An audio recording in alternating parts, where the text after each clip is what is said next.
दोस्तों हाल ही में ही तुर्की की तरफ से एक ऐसा मास्टर स्ट्रोक चला गया है जिसकी वजह से तुर्की को तो फायदा होगा ही, साथ में भारत के कट्टर दुश्मन देश यानी कि पाकिस्तान के पास भारत से पहले ही 5th जनरेशन का स्टेल्थ फाइटर जेट आ जाएगा। दरअसल हुआ कुछ ऐसा है कि तुर्की की तरफ से जो 5th जनरेशन का कान नाम का फाइटर जेट बनाया जा रहा है, इस फाइटर जेट प्रोग्राम में तुर्की ने पहले ही अजरबैजान को शामिल कर लिया है, लेकिन आज इस फाइटर जेट के प्रोग्राम में तुर्की ने पाकिस्तान को भी शामिल होने का ऑफर दे दिया है। ऐसा करने से तुर्की को ये फायदा होगा कि जो तुर्की कान नाम का फाइटर जेट बना रहा है, तुर्की की तरफ से इस फाइटर जेट को लिमिटेड अमाउंट में बनाया जाएगा, लेकिन पाकिस्तान के इस फाइटर जेट प्रोग्राम में शामिल होने की वजह से तुर्की इस फाइटर जेट का मास प्रोडक्शन कर सकेगा, जिसकी वजह से इस फाइटर जेट की प्रोडक्शन कॉस्ट कम हो जाएगी।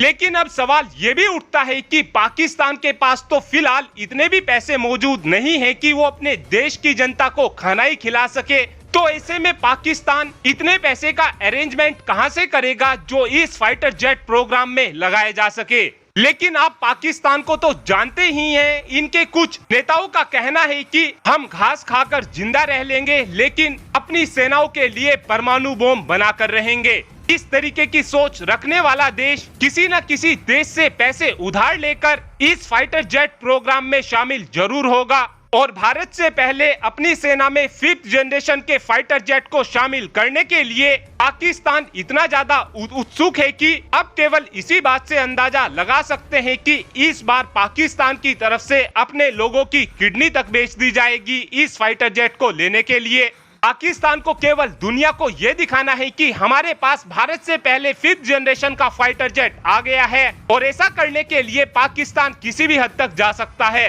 और तुर्की की तरफ से इस कान नाम के फाइटर जेट की इसी साल के अंत से टेस्टिंग शुरू कर दी जाएगी, और तुर्की की तरफ से ये टारगेट रखा गया है कि 2030 तक हम अपने इस फाइटर जेट को अपनी वायुसेना में शामिल कर लेंगे। लेकिन अब सवाल ये भी उठता है कि पाकिस्तान को ये फाइटर जेट कब तक मिल जाएगा। अगर तुर्की की तरफ से इस फाइटर जेट की टेस्टिंग को 4 सालों के अंदर अंदर ही खत्म कर लिया जाता है और इस टेस्टिंग के दौरान कुछ भी दिक्कत नहीं आती है, तो ये फाइटर जेट पाकिस्तान की वायुसेना को 2032 से मिलने शुरू हो जाएंगे। और अगर भारत की तरफ से जल्द एमका के लिए फंडिंग रिलीज नहीं की गई तो ऐसा हमें 100% देखने को मिलेगा कि भारत से पहले पाकिस्तान के पास 5th जनरेशन के स्टेल्थ फाइटर जेट आ जाएंगे, जो भारत की टेंशन को बढ़ाकर रख देंगे। इस कंडीशन को देखते हुए कैबिनेट कमेटी ऑन सिक्योरिटी की तरफ से जल्द एमका फाइटर जेट की फंडिंग को रिलीज किया जाना चाहिए,